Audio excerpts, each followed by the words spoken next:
What's going on, YouTube? Just gonna touch bases with you real quick and continue to hammer down on the debt-free lifestyle.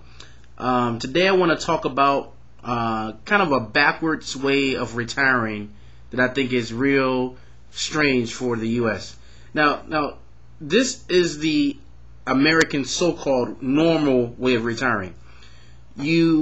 You start working as soon as you get out of high school or college, and usually people stay at maybe 2 to 3 jobs or whatever, and they work and they put money in their 401k. They invest a little bit of money a month, $50 to $100 a month or whatever, and then they go through life, and then they spend 20 years at a job, and then all of a sudden they get to this point where I call the camper lifestyle.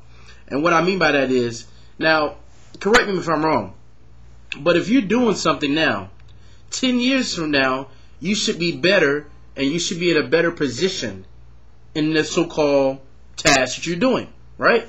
Okay, so why is it with American retirement, why do we have people who start off working when they're young, they get old and work their way up to a certain level, just to have their income reduced in half, and now they have to live on half? So correct me if I'm wrong, but isn't that kind of moving forward and then moving halfway back and then living in that position? But then by this time people say, well, I can live off of $1,200 a month. Okay, I can live off of $1,200 a month, but who wants that lifestyle? Who wants to eat beans and rice all their life? When you get to a certain level in life, you want to enjoy yourself and following my plan. And this is just not my plan. If you wanna see what I'm talking about, read books like The Millionaire Next Door. Which talks about the millionaire people. Because I guarantee you that the people who are living that what I call a backwards retirement, they were people who went out and bought a lot of materialistic things when they were younger. They bought things because they say, well, you only live once, and they just went berserk and never really paid attention to money when they were younger. Now they're older. Now they have to kind of like count their pennies. They complain about medicine is going up and how medical insurance is, and no one cares about the elderly and whatever. I'm just saying now, do not become one of these people. You have the capability right now in your life to say, you know what? I want to have something when I get older.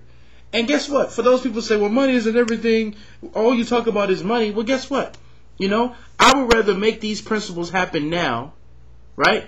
And let's say, for instance, if death came or something happened, tragic, whatever, at least you're making the proper steps to make it in life. I'd rather be that person than the person that doesn't do anything, and then when something or tragedy comes, then your family is kind of left out in the cold. I think you're a responsible citizen if you are doing the right things for yourself and for your family, so you don't have to be dependent on other people, But it's kind of a weird way to live. Who wants to live where, you get in your camper and then you're 60-something years old and you got your mate and you finally drive all over the country? You know what? I've been all over the United States 4 times already, and I'm only 34 years old. You don't have to wait until you get old in order to live life. Nah, you don't. And by then you have arthritis, and to be cramped up in this camper the whole time, you're cutting off your circulation. It's just not a happy thing, So I'm just saying, guys, look, let's take control now.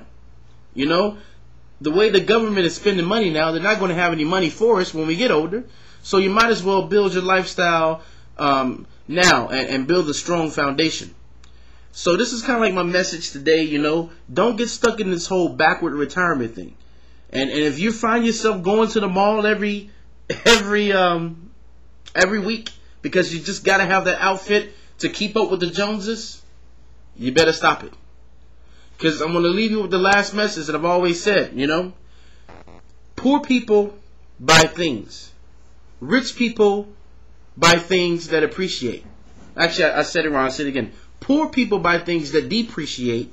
Rich people buy things that appreciate in value. Okay?